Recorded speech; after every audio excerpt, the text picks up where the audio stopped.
Forward to the. Okay, welcome back to Monday. It's been a Monday for me for sure, and this is Organic Chemistry 2341. For this week, we have a couple things due. So we're going to finish up with our section 2.2 on spectroscopy today, and then I will start section 3, which is our acid-base reactions. Okay. And then because I didn't mail out the nomenclature activity already, I will email it out today, and we will do it in the second half of class on Wednesday. Okay, so that'll be our group. We'll have about 20 minutes of lecture about acids and bases continued. We'll have our group activity, and then we'll finish up acids and bases on Friday. So as such, that makes our module 2.2 homework due midnight on Wednesday, because we're going to finish that activity today. And then our module 3 homework, which is acids and bases, will be due on Friday at midnight. Okay, so you should be able to see my new slides for chapter 2.2 as well as chapter 3 have all been uploaded and available for review on Top Hat so far. And the slides, actually, let me go ahead and upload them to Canvas right now as well. That way, everybody can have access to the new slides with just chapter 3 acids and bases. Files, upload, chapter 3, open. So they're uploading now. So we'll have those by the end of, well, in just a couple minutes here. So other things that we have, I have a question on the thing, when is our first exam? And so since our group activity got moved till September 16th, which is Wednesday, but that still gives us all the way through module 4, which is going to be alkenes and alkynes. And so that makes our first exam will be September 25th, Friday, September 25th. On Monday, the 21st, and on Wednesday, we will have mock exams to make sure that all your connections are working with Top Hat, and so that we can have a nice, smooth, less stressful exam on Friday, the 25th. Okay, so to say that again, group activity on the 16th, and then exam on the 25th. Okay, so let me go ahead and do the copyright thing so that it will be published. There we go. So now you can go to Canvas and get the module 3 slides. I'll probably get to them maybe by the end of the day. We'll see how well spectroscopy goes, but we'll definitely have our group activity on Wednesday. Are there any administration questions for now? We have about 25 out of 46 of us here online, so that's a good start. Okay. Okay. So don't forget, you have, SI sessions this week, and it's going to be a lot of nomenclature and a little bit of spectroscopy. So it's a good idea to go ahead, attend those and get that. Remember, functional groups, do your functional groups, do your functional group names, and do everything in the nomenclature process in order. That will get things a lot more organized in your head. Okay. That being said, if there aren't any other questions, I'd like to continue with spectroscopy. And I'm waiting for okay, no questions, no hands raised, nobody in the waiting room. Let's go ahead and share my screen.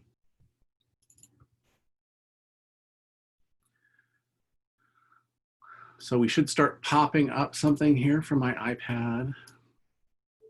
There we go. Perfect. So if you'll remember from our last class, I introduced the topic that the reason we have different frequencies is a combination of the bond strength divided by the reduced mass. And the reduced mass is basically measuring the difference in the two atoms. The bigger the difference in the two atoms, the more it plays a role. The smaller the difference in the two atoms, the less of a role it plays. So what we saw here on this system is that, I'm going to go ahead and remind you, but I'm going to do it in red so you can hear. These light atoms right here, like carbon with a hydrogen, nitrogen with a hydrogen, oxygen with a hydrogen, are all very high frequencies. They're in the greater than 3,000 wave numbers area. And so that all has to do with the idea of we have a big atom and a small atom. Now, if we have atoms of slightly different polarities, we see a difference in that as well. And so the bond strength for single bonds is not very strong, and so it's the lower frequencies. The bond strength for a double bond is higher, so we have higher frequencies, and the bond strength for triple bonds is even higher, and it moves up higher. So look at the combination between the atoms of different masses and how many bonds they have between them. And that should give you an idea of where they show up in the spectrum. Now, I want to break up the IR spectrum into 4 zones, okay? These 4 zones are where we look for our functional groups. And those functional groups are broken down in that exact same order in which I talked about, where heavy atom, light atom, triple bonds, double bonds, and single bonds. So let's look at our different zones. And in each of these zones is where we're looking for our functional group, okay? So IR is great about identifying functional groups, not necessarily about identifying exactly how everything is hooked together, okay? So what we like to do is we call zone 1 right here. This is typically things right around 2700 and above, okay? And this is where we're gonna find all our carbon-hydrogen bonds. Now, it's a carbon-hydrogen bond, and that could be an sp3 hybridized carbon, an sp2 hybridized carbon, or an sp hybridized carbon. They all show up in that same region because it's the carbon-hydrogen frequency we're looking for, okay? So we can have oxygen here, and that would be like an alcohol or a carboxylic acid. And our nitrogens here would be like amines or amides, and they all show up in this region because it's a heavy atom, light atom, okay? Now we have some specificity about where this shifts up and down based on that hybridization, and I'll talk about that in a little bit. The second zone we're looking at is this 2000 to 2500 zone. There's only 2 things I'm going to identify in that zone, and they both have triple bonds, okay? Carbon-carbon triple bond and a carbon-nitrogen triple bond. These aren't necessarily very strong, but they're distinct because nothing else absorbs in this area. So they should be fairly easy to identify and fairly easy to spot. The next important zone right here is this 1900 to 1600, and that's where our double bonds show up. Our carbon-nitrogen double bond shows up there, our carbon-carbon double bond shows up there, and our carbon-oxygen double bond shows up there. Now the carbon-oxygen double bond here will vary quite a bit based on what other things are attached to that. And we're going to look at that as a function of the electronegativity of the atoms that are next to it. Okay. Then we have what we call our last zone. This is everything under 1500. And this is what we call the fingerprint region. This is where all those heavy atom single bonds are. And there's a lot of different vibration modes and wags and wiggles and stuff like that. So this tends to have a lot of peaks and not necessarily all very distinct peaks. So, well, you might be able to identify some of these peaks as a carbon-carbon bond. These 3 other zones are going to identify the functional group. And that's the key thing we're looking for in IR spectrum, is the functional group. Okay, so let's look at different functional groups as a function of where we expect them to be in our regions. Okay, so in our first region here, let's start up with the high region. We want to start everything above 3000, look for the different functional groups we have available to us. Now, if we look at this compound here, we have a carbon-hydrogens bonds, we have carbon-carbon bonds, we have carbon-oxygen bonds, and we have an oxygen-hydrogen bond, okay? And they all show up in different regions, okay? So let's start with the upper region first, and let's look at this oxygen bond to hydrogen, okay? Heavy atom, light atom. It's the one that shows up in this high end range here, okay? Above 3000. And notice it's broad, okay? It's broad because that hydrogen can hydrogen bond. And when you hydrogen bond, it can be bonded to 1, 2, 3, or 4 atoms.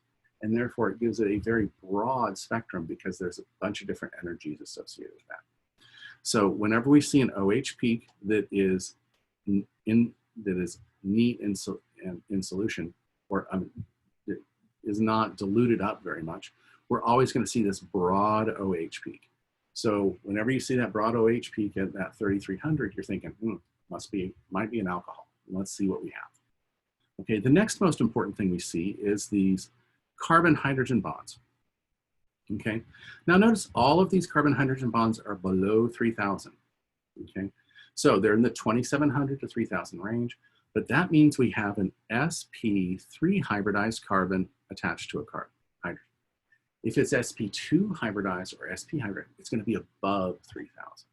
So we can actually tell the nature of that carbon-hydrogen bond just by where it shows up in our spectrum. The fact that it shows up below 3,000 tells us we have these aliphatic, let me change colors here.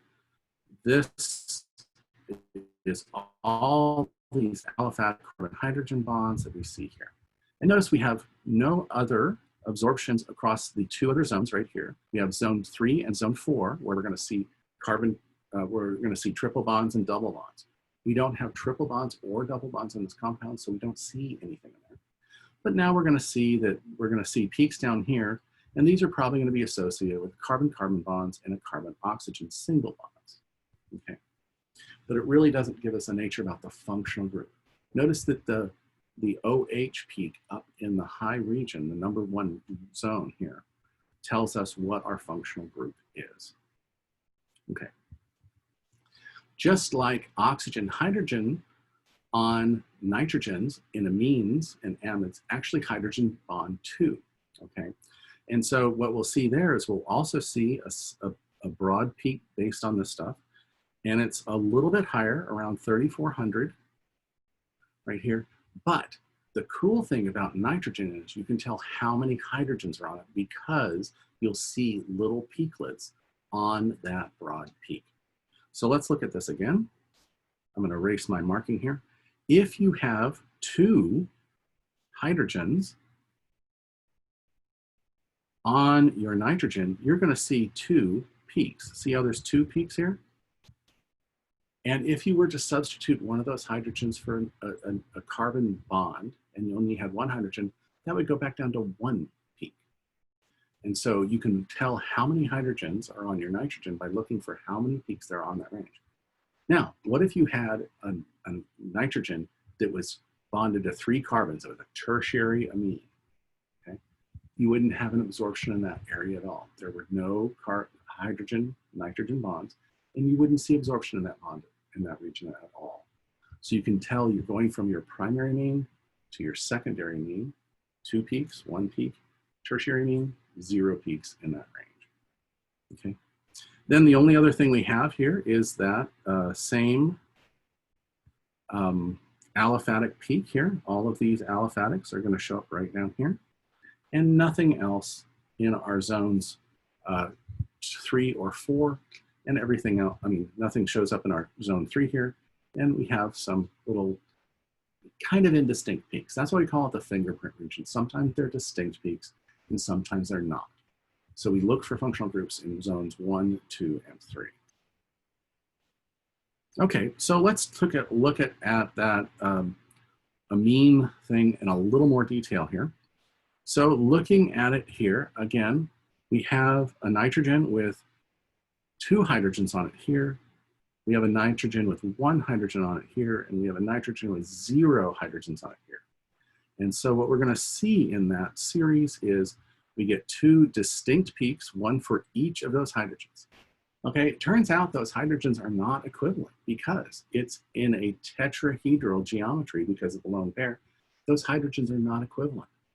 And because those hydrogens are not equivalent, they show up as unique signals. Okay. Once we substitute one of those hydrogens with a carbon bond, we're down to only 1 peak in this range because we only have that 1 hydrogen in that range. It's still a little broader than some other peaks because of hydrogen bonding, but we still have a distinct peak. And of course, when we substitute, get rid of those light atoms completely, right here, we see no signal at all in that range.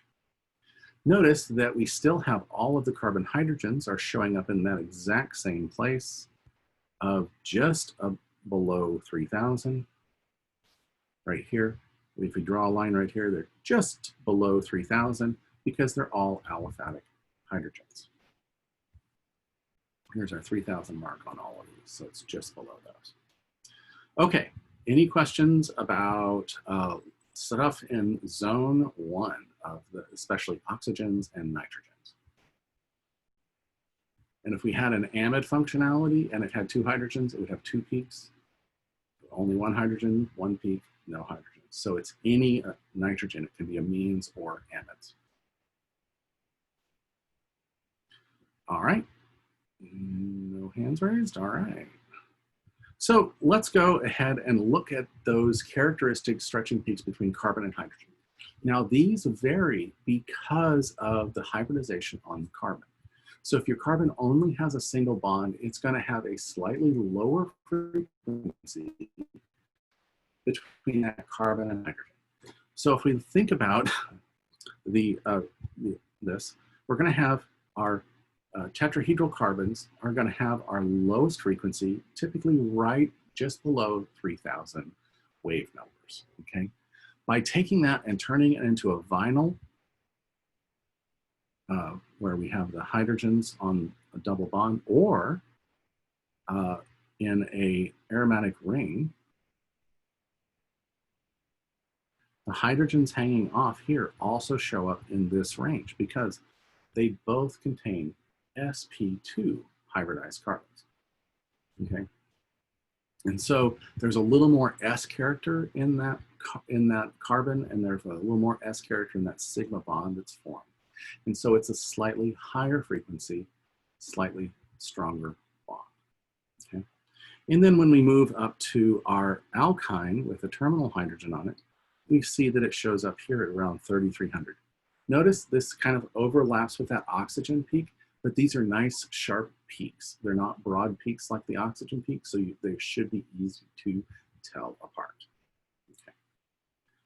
So, and the whole reason it goes up is because, not because our mass is changing, but because our bond strength is changing. Notice our bond strength is the only thing varying. The mass of the 2 atoms stays the same.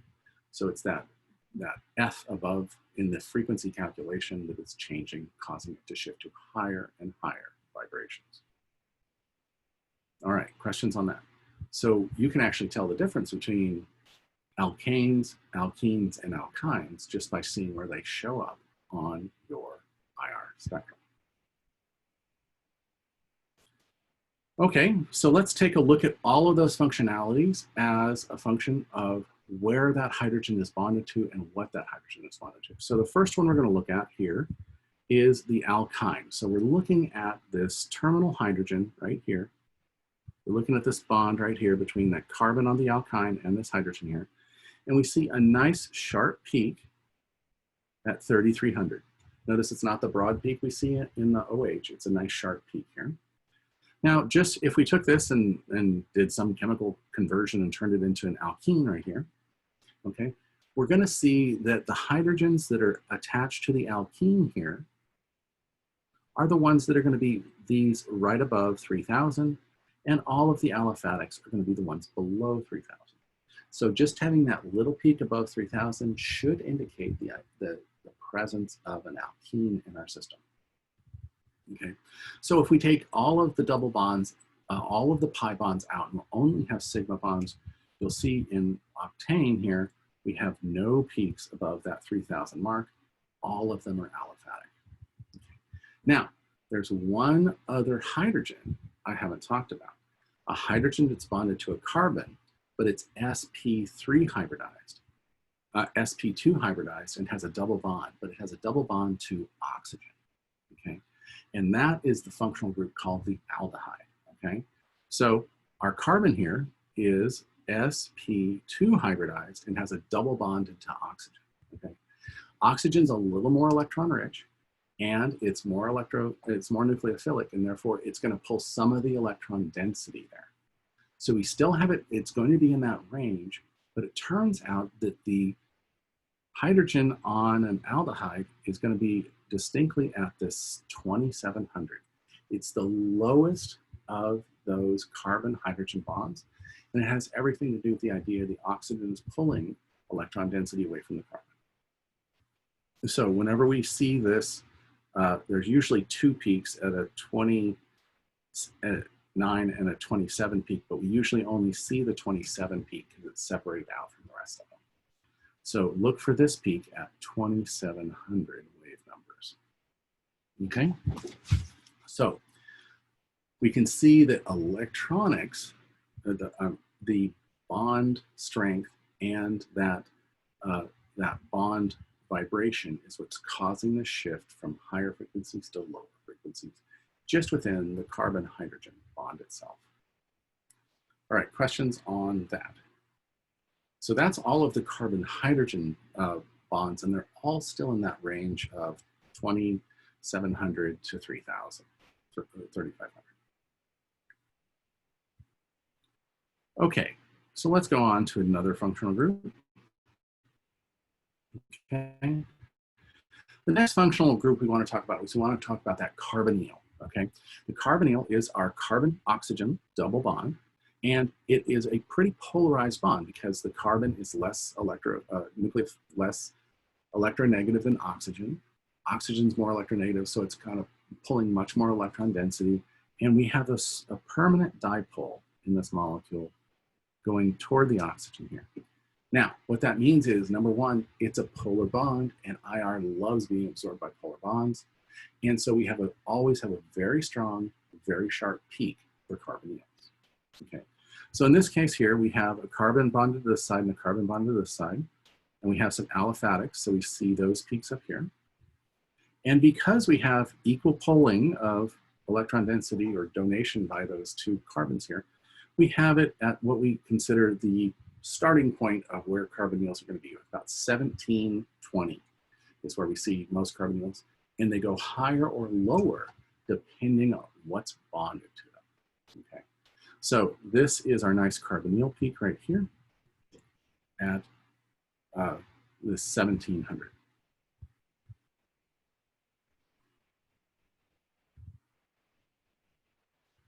Let's see. No, okay, good. All right, so now let's talk about how we can move that carbonyl up and down depending on what's bonded to it, okay? So the idea is that if we have a group that has a higher electronegativity than carbon, it's going to pull electron density away from the oxygen, and this is going to result in a higher frequency, okay? So it's going to shift to higher wave numbers, okay? This also happens and when we have resonance. Resonance can also decrease the bond strength because instead of being a permanent double bond between the carbon and the oxygen, it's only a partial double bond because through resonance, remember we talked about resonance in chapter 1, we only have one bond plus a half a bond between each of those things, and therefore the bond strength goes down. When bond strength goes down, we lower the frequency that we see it at, okay?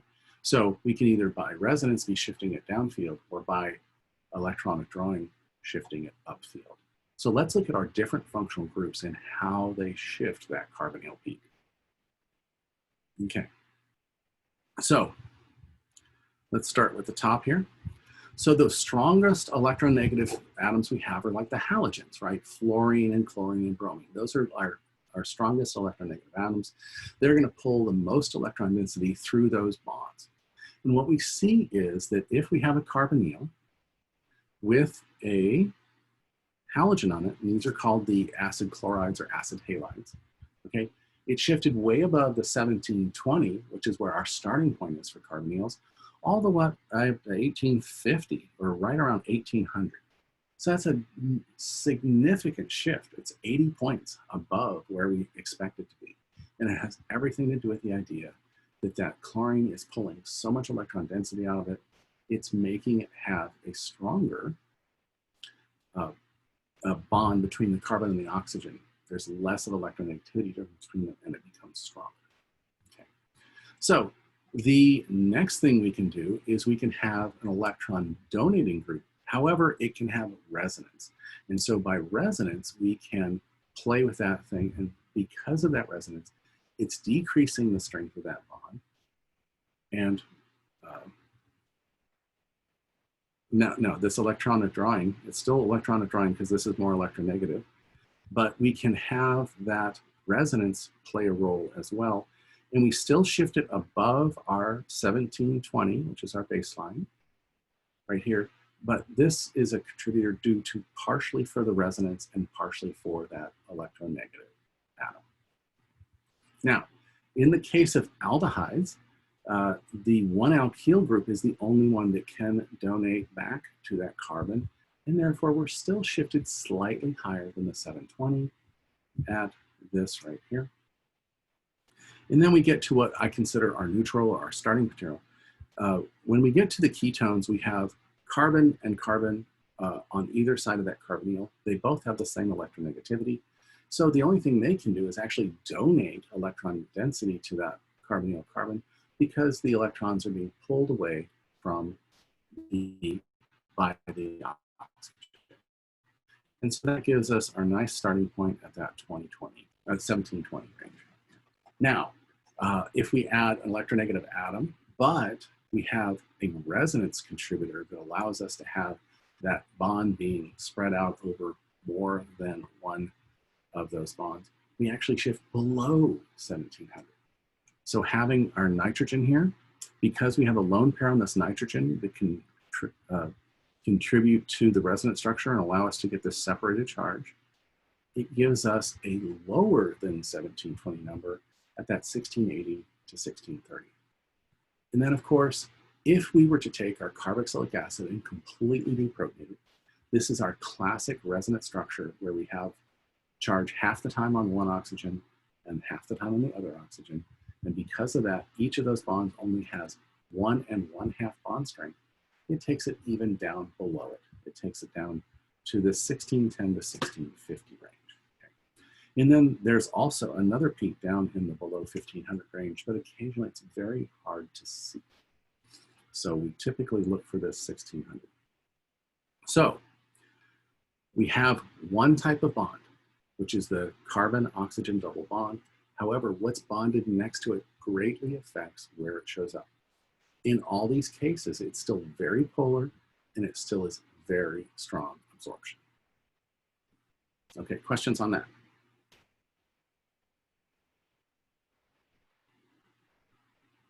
All right.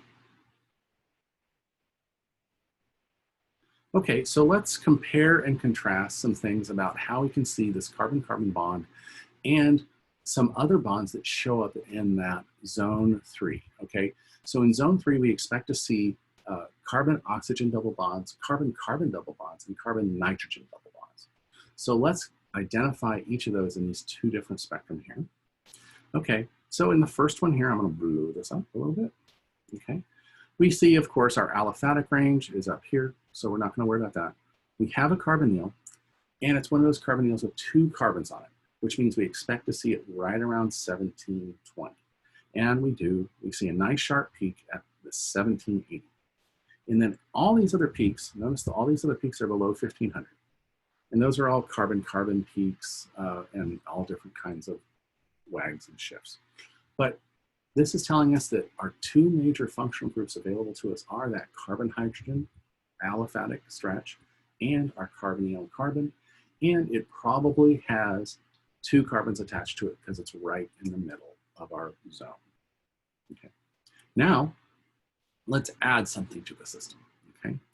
So in this one, what we're gonna do is we're gonna add a double bond, okay? So we're not adding any other functional group, but we're adding a carbon-carbon double bond.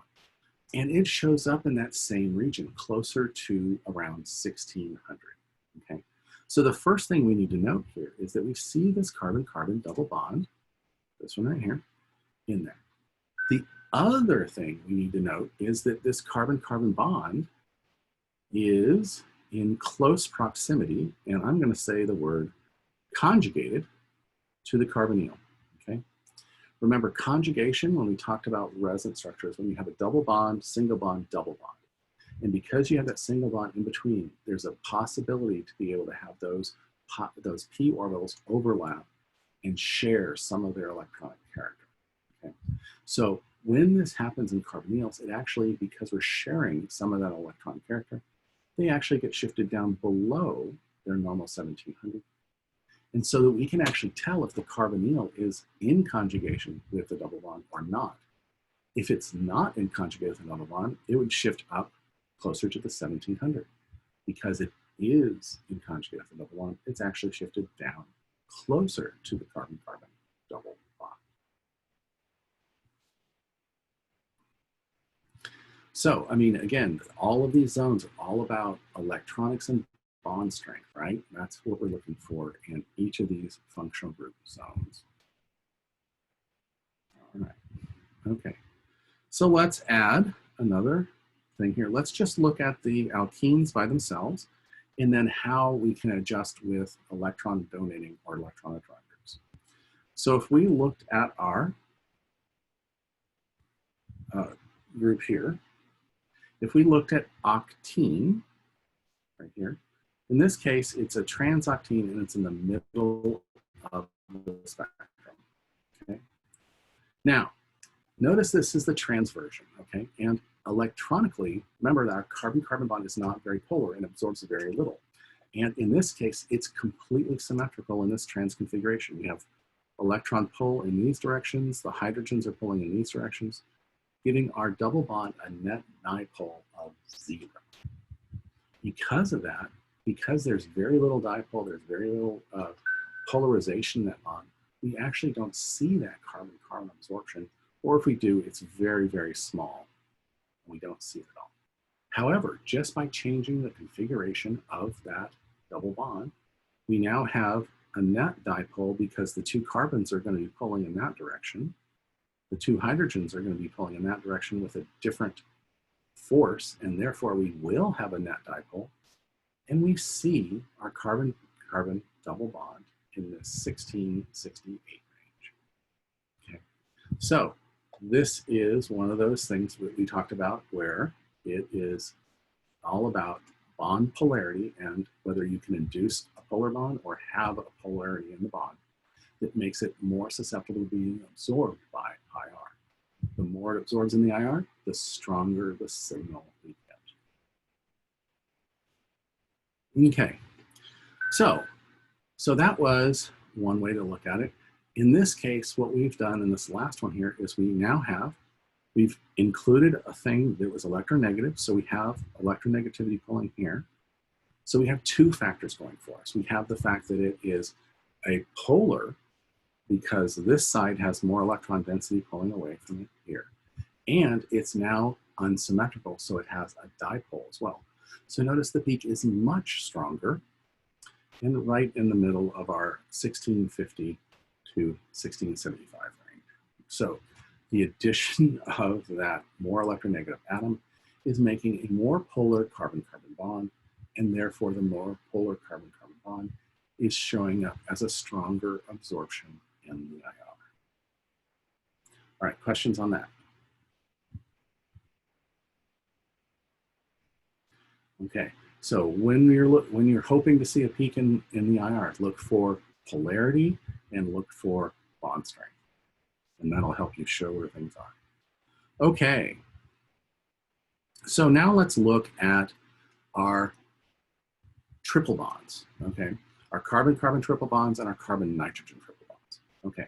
So when you have a carbon-carbon triple bond and you have it substituted on both ends, so you do not have a hydrogen, right here, like in this case here, it has a methyl group on there, which means we don't see a peak in this range because we don't have that hydrogen on there. In the case of this sample here, we do have a hydrogen on there. It's understood to be there. And we do see that hydrogen bond for that alkyne there. Okay. Now notice there is no hydrogen on here, and therefore we don't see anything in this range either. Okay. So now let's start looking for that triple bond. Okay. In the case of this compound here, we have a triple bond. And notice it's very symmetrical. It's got a carbon on either side of it. So that means that triple bond is going to be, number one, very strong because it's a triple bond. Number two, it has almost no polarity because it has carbon on both sides. So what we see is a weak peak right here in that 2000 to 2100 range. And that's indicative of that triple bond. Okay. However, if we take that carbon off, so we have a hydrogen on one side and a carbon on the other, now we do have a polar triple bond because hydrogen and carbon have different electronegativities. that means we will have polarity, which means we do have it show up right here, a nice strong peak in that 2100. Okay, and again, we still see that peak in the hydrogen peak as well. Now, once we move to the nitrile here, all we have is our carbon-nitrogen triple bond. And nitrogen and carbon have different electronegativities, therefore that bond is inherently polar, and therefore we see a very strong sharp peak right here at 2250. Okay, only carbon-carbon triple bonds and carbon-nitrogen bonds show up between 2100 and 2500. So if you have anything in that range that's a sharp peak, you're looking for an alkyne or a nitrile. All right, questions on triple bonds? Okay. All right, so now let's move on to some more complex rings. Okay, so the benzene ring right here is what we call an aromatic hydrocarbon. And the key here is that we have alternating single and double bonds. Okay, in this particular compound, we have, we have two kinds of hydrogens. We have the sp3 hybridized carbons here, and we have the sp2 hybridized carbons here. Okay, so we need to be looking for a carbon-carbon single bond, which is below 1500. We need to be looking for a carbon-carbon double bond, which is around 1600. And we need to be looking for the hydrogens associated with the sp3 hybridized, which are below 3000, and the sp2 hybridized, which are above 3000. Okay, so let's look at those independently. Let's look for the hydrogens first, because it's in the higher end of the spectrum right here. So we expect to see our sp3s down here and our sp2s up here. And what we see is if we draw that line all the way up, it's going to take us right here. So it looks like half of the hydrogens carbon bonds are above 3000 and half of them are below 3000. So that's a very good indication we have some kind of maybe a double bond or a set of double bonds in our system and some single bonds in our system. Okay. Now that we have this right here, we're going to start looking for those peaks around 1600, which are our carbon-carbon double bonds that we should see. But notice that there's this little pattern here. This is very common for benzene. And the reason it's very common for benzene, and we'll learn about that in chapter 12, is that it is actually not really alternating single and double bonds. It has a certain other character to it. But just this is what's associated with that. But what we're going to look for here predominantly is above and below 3000 and that carbon-carbon stretching area. Okay, so what we can do is from that, so now those zones tell us where to look for different things. And now we can think about by how polarized the bond is, we should see how intense it should be. The more polar the bond, the more intense the absorption should be, because the more IR is absorbed by that bond. So what we can do is we can actually break those down into things that are based on the electron affinity between the two atoms. And oxygen and hydrogen have a pretty good electron affinity, and they give us a strong absorption. However, the broad absorption has everything to do with hydrogen bonding. Okay. So, and in our nitrogen, we have a stretching and a bending mode. The stretching mode is the one that is in the 3000 range. And that's the one that can be 1, 2, or 0, or 1 or 2, depending on how many hydrogens we have on that. And these, because the electronegativity difference is a little bit less than that of oxygen and closer to that of carbon, it's actually what we consider moderate. So notice all of the carbon-hydrogen, all the nitrogen-hydrogen bonds here are what we call moderate. And they're moderate because of that difference in electronegativity, that polarization in that bond. Then once we get to alkanes, okay, it varies, okay? It varies because of how polar that bond can be, okay? So it depends on what's next to the carbon that has the hydrogen on it. Does it have a double bond? Does it have an electron withdrawing group? Does it have a ketone or a carbonyl? That's why it's variable. If it can polarize that bond by having something with more or less electronegativity, then you will get a stronger peak. And so that's why these are variable here. Okay. The alkyne peak, if it's there, it's always strong because that carbon-carbon triple bond is polarized when you have a hydrogen on one side and a carbon on the other. So we always see a strong, narrow peak for that. And the aldehyde is also a strong peak because we have it attached directly to a carbonyl. That's a very polar carbon-oxygen bond. Therefore, that polarizes our carbon-hydrogen bond, which gives us a strong peak.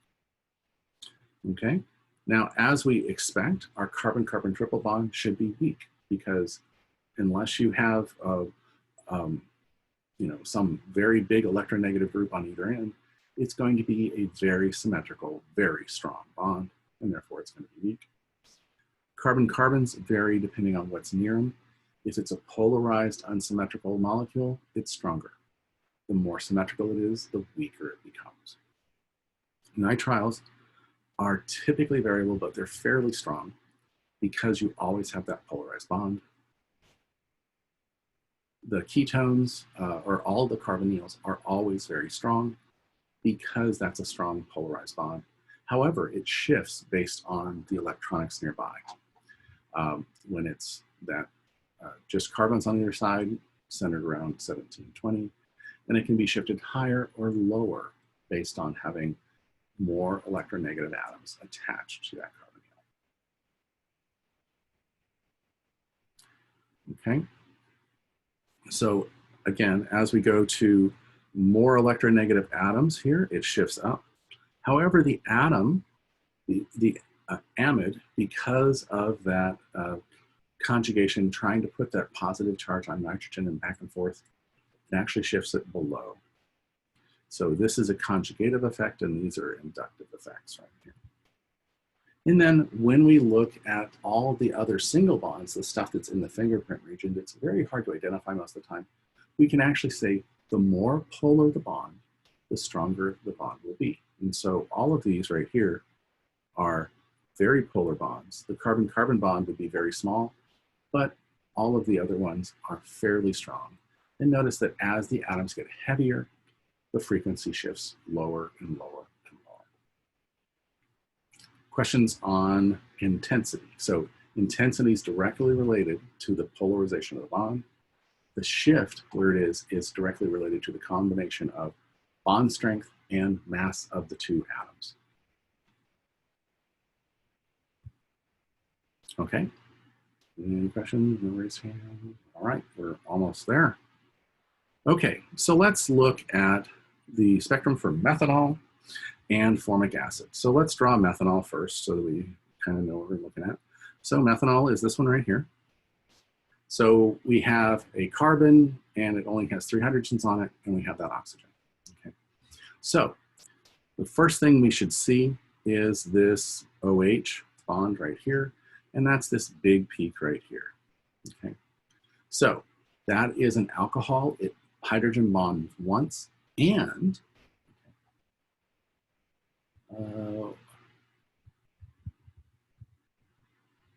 have a question in the Zoom chat.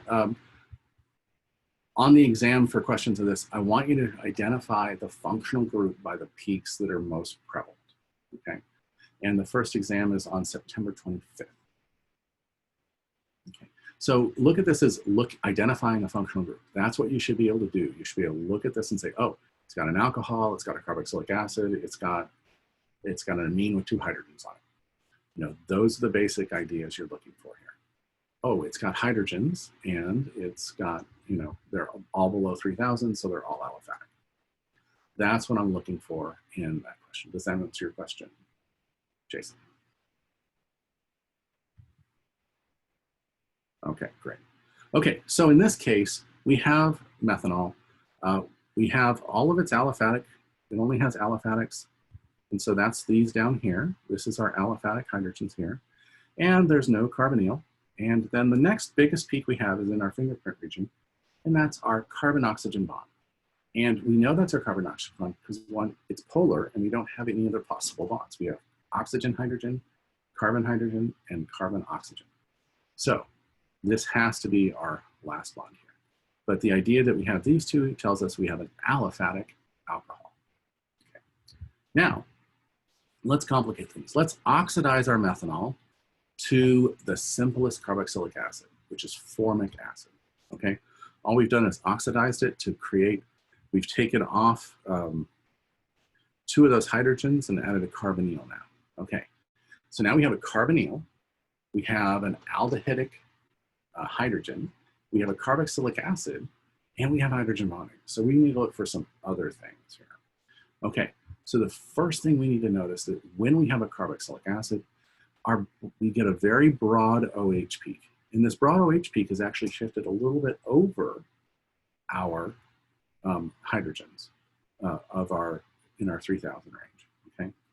Now, because of this hydrogen bonding, we actually get a peak here, but notice we have this peak at 1700, which is this kind of like the aldehyde right here.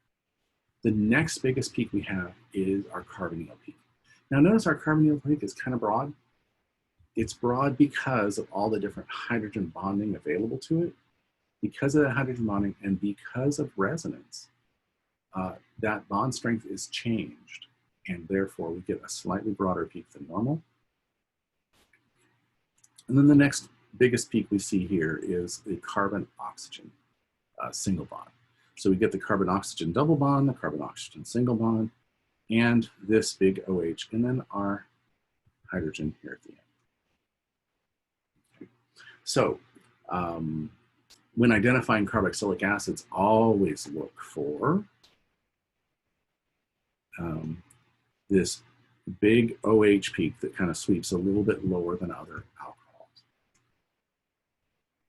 And you'll always have a carbonyl.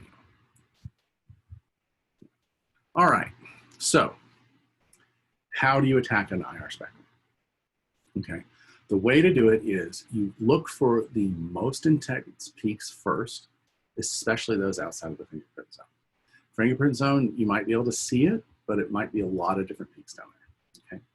So you want to assign those peaks to the most likely functional groups in that area, okay? And we have 2 things to look for. You look for regions as well as intensity, right?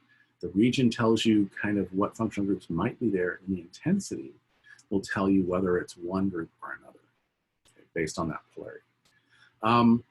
Another thing what you can look for is then you can look for double bonds or rings, okay? And you can typically see that in your carbon-carbon double bond, or if you have that, what we call that overtone spikiness around where the carbon-carbon double bond is, that's probably indicating a ring of some kind. And then you can actually kind of tick off all the different functional groups that are available on that molecule. Ooh, OH, ooh, carbonyl, might be carboxylic acid. Oh, it doesn't have the broad peak over the 3000, it's not. So there's ways to look at these, but if you can identify the different functional groups that show up in the different areas and have a relative idea of their intensities, you have a great start at looking at IR spectrum. And that is, yeah, that's my last slide. All right, questions on IR. Okay.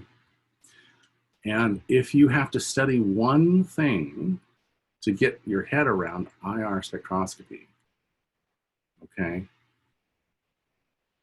this chart, okay, see, all the functional groups are represented there, okay. You have an amide, you're going to have something in this area and this area.